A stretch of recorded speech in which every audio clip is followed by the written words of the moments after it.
Yep. Ding ding, let's go. All right, I'll probably surprise myself with the amount of cohesion that I'm able to bring on these sort of branchings of topics. And that's exactly what we're going to talk about. The tree symbology, the tree analogy, the tree anatomy relating to our human life, our human journey, our clarification and expansion of our soul. We're gonna get right on into it. So, and how eventually we'll get to a point where if we're talking about a tree or a fractal, because I am considerate of people on the worldwide landscape where it's like, whether they know what a tree is, but it's like it's not prevalent in their life and their environment because they're living in a certain terrain, that's fine. But the concept of the fractal is very much alive and true. And if you don't know much or anything about fractals, search that up. FRACTAL, fractal zoom, fractal visualizer, etc. So the fact that we as humans, or you could argue, we as souls temporarily inhabiting a human body, whether or not we're doing it consciously or not, intentionally or not, we are growing and we are being grown, right? You imagine a tree that's just, trying to shake its fist, trying to be angry, but it can't because it can't shake autonomously like us humans can, and it can't think like we can. So we get the best of what a tree is and can be, with the autonomy, with the prefrontal lobe, with the ability for things like metacognition, intuition, foresight. Don't even get me started on precognition and the beauty, the power, the wonder, the glory of dreams and the interpretations and the insight that we can gain from those types of things, right? Dreams and other things. It's just amazing.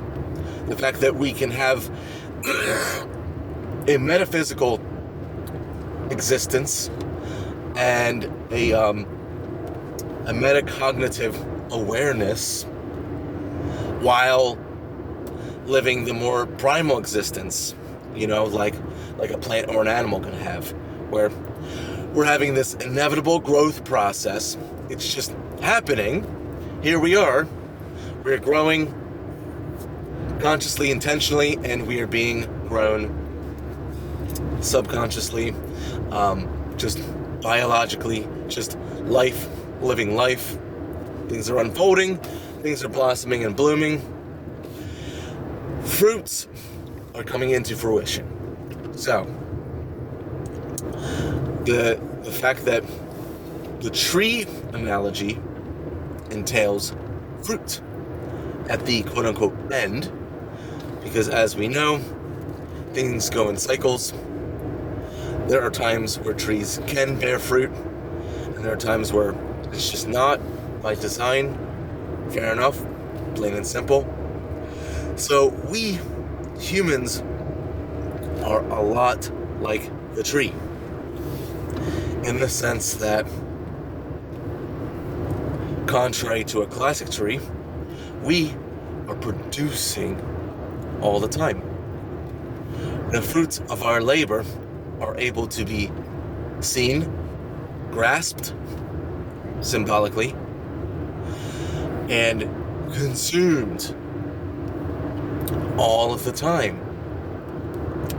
Our words, our body language, what we're doing at our work, what we're giving out, the comments that we're putting online, things that we're putting online in general, in conversation, again, at our work, family, friends, grocery store, the club, the bars, the events, wherever it is that you're going, you're putting yourself forth, and people are consuming it in different senses, right? Like the literal, physical, the 6 senses that we have. Yes, there are 6. Come on, if you're not into the whole intuition thing, we'll just leave that as it is. So, people are getting you, consuming you through the senses. You're bearing fruit all of the time, and people are eating your fruit all the time. And the major point here is, are people being nourished? I had a lot of this talk, a lot of this symbology in my first book, Grow a Pair. And other than it being funny wordplay, it's like, the whole concept of the apple and the apple tree of knowledge, etc. That's been played out. So it's like, you don't like what's been growing already out there in the world, in existence, then grow a pair. You're done with these apples, grow a pair. Grow like literally anything and everything, right? Beyond the symbolism. Grow to have people be nourished. And that starts with admitting where you are and intending at the core level to just become better, to be healthier in all layers of your being. Mentally, emotionally, physically, soulfully, at all layers, a little bit at a time, becoming healthier. And as a result, when you're addressing these things from the core level on outwards, these crucial layers, the fruit that you're bearing, everything that you're doing, everything that you're saying, your body language, your physical appearance, all the things that you're putting out there, online and in the world, physically and metaphysically, are more delicious, nutritious, nourishing. And guess who the first person being more and more nourished is? You. You're being nourished first. And it's great how you can do this for seemingly selfless reasons. But in reality, you nourishing yourself is the best thing that you can do, because as a byproduct, you're nourishing everyone else. So, yeah, there's balance to all this, but when it really comes down to it, the people who, like the symbolic, like the iconic archetypes, human archetypes of charity, of grace, of giving, of healing, of just soulful nourishment, right? You have your spiritual masters, you have, your Mother Teresa's, your Gandhis, your Martin Luther King Jr.'s, and, Nelson Mandela, people like that. I know there are plenty more, but those types of people, they weren't just selfless all the time, because, again, speaking of balance, when we become, now, if you're a true blue empath slash introvert slash, people pleaser, giver type of person, this through and through, where if you give of yourself too much, it becomes self-sacrificial martyrdom, and you essentially are just getting weaker and weaker in all senses of your being, because you're just giving, and you're not replenishing the buckets, the receptacles of where the energy is actually coming in and collecting, right? Heart and soul level, and branching outwards from there. It's like giving, where it's like, hey, maybe the body needs to rest. Hey, maybe we need to switch gears. Maybe we need to shift gears mentally, emotionally. Maybe we have to just be involved in something else for a little while. Just going somewhere else, doing something else, redirecting, refocusing, shifting gears, taking a rest, time to go to bed, like all these types of things. And, the more like internal, intentional practice things, meditation, prayer, contemplation, journaling, right? The necessitation of those types of things. Especially as you become more and more clarified, more specifically, where it's like when you become more sensitive to life naturally, and not as a shying away from the externals, inevitable externals of life. It's more so a tuning, refining, clarification of self, so that you're able to see and become more aware of and feel out more of the contrast of things that are better or worse for you. And one could argue on a more like soulfully objective sense, what is more leaning towards love and away from,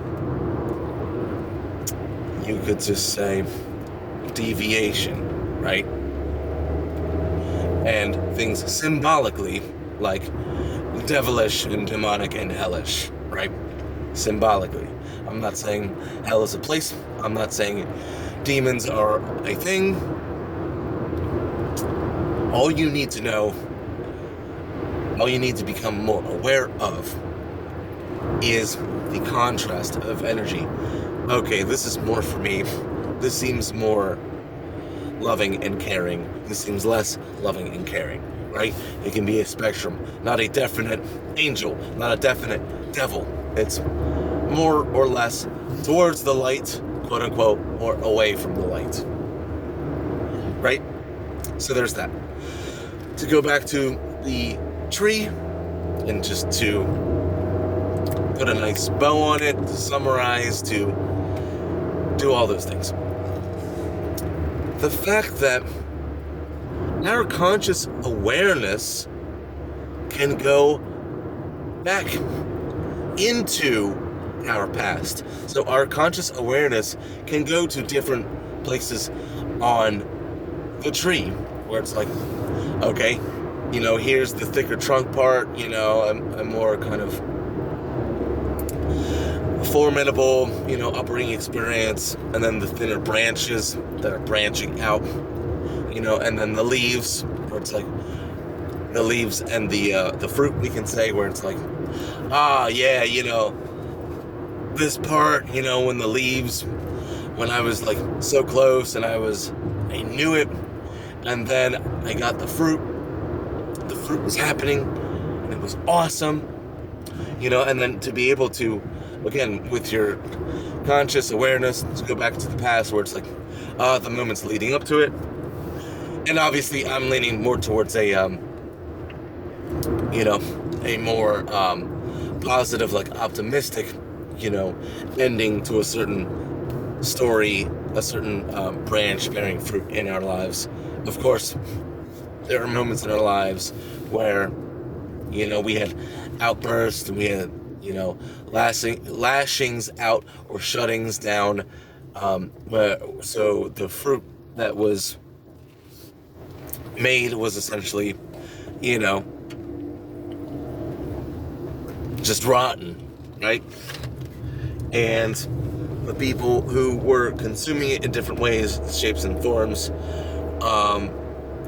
were not nourished, and in fact that they were in certain ways hurt by the fruit that you made, right? So, and everywhere in between, right? Where it's like, we've all produced meh fruits in the past, where it's like, okay, like this is a thing, okay, right? So, everywhere in between, amazing, glorious fruit, disgustingly rotten fruit, and everywhere in between.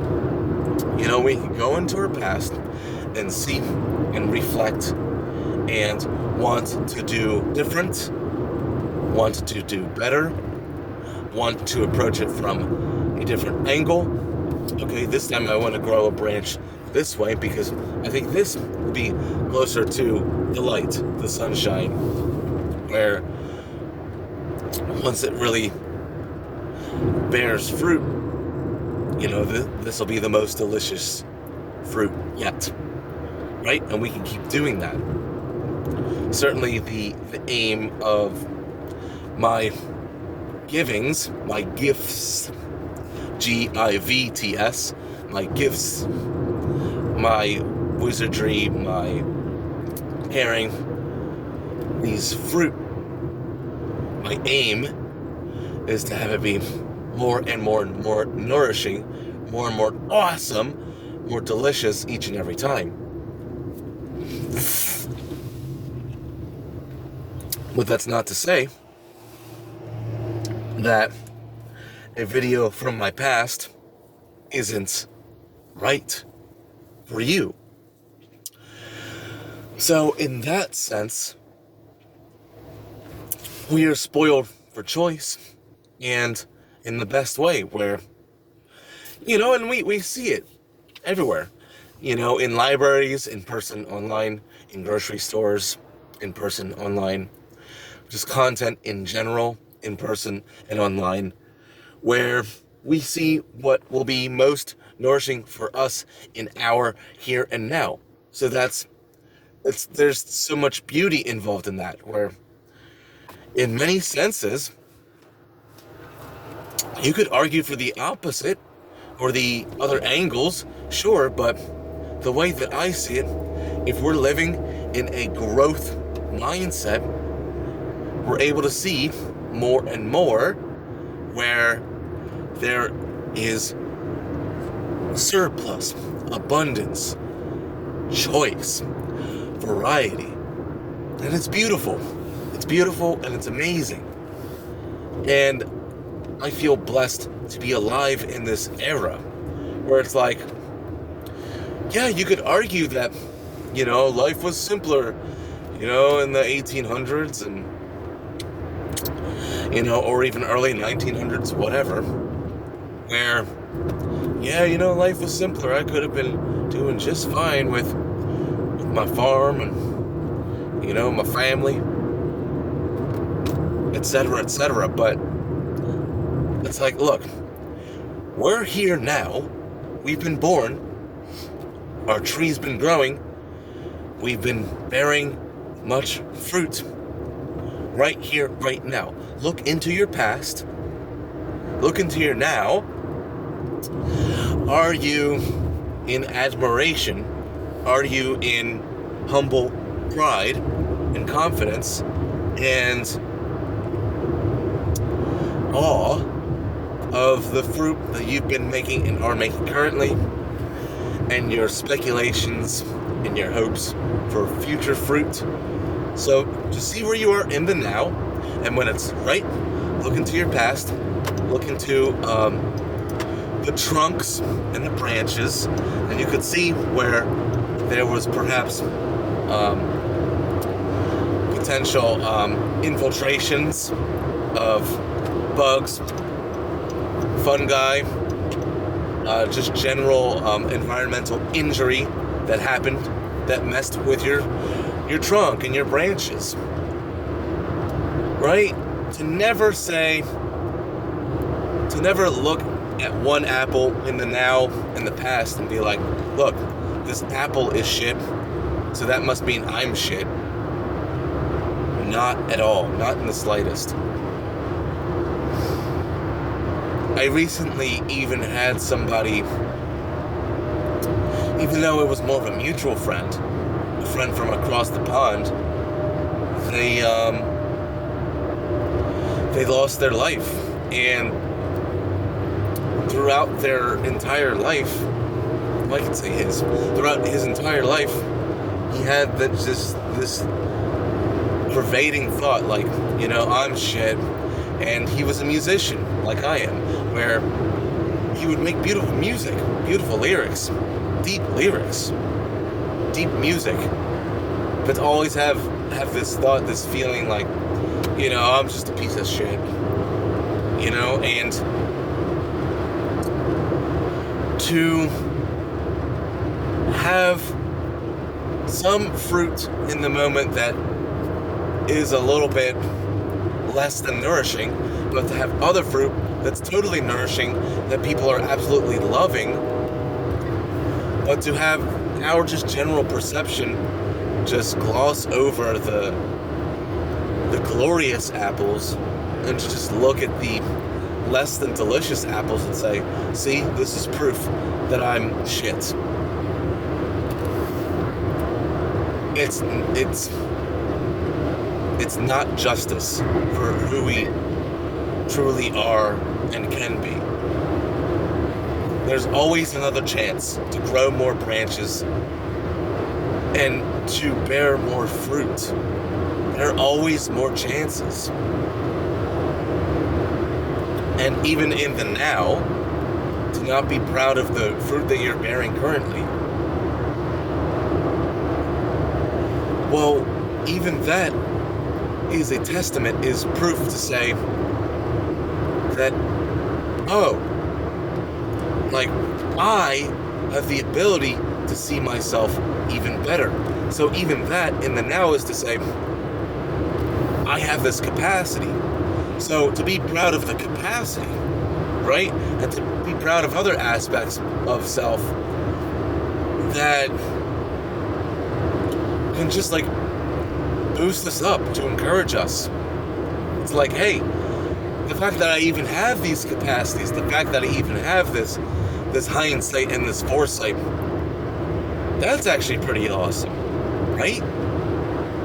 So these little reminders, these little nodes, these little branches of encouragement, you know, the little things can become the big things. And the big things that we see are so daunting can be also the little things where it's like, oh, that's actually not that bad, right?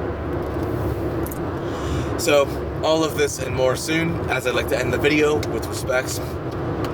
Much respect to you, much respect to me, much respect to life, the fact that we're able to live on amidst all of the perhaps past moments, past bearings of fruit that we're not proud of. And we don't have to be shameful of it. We can just reflect on it and say and know to ourselves that, okay, this is what it is, and I can do better. And the fact that I'm seeing my ability to do better, that's something I can be proud of. I'm not proud of it currently, so be it. It's what it is.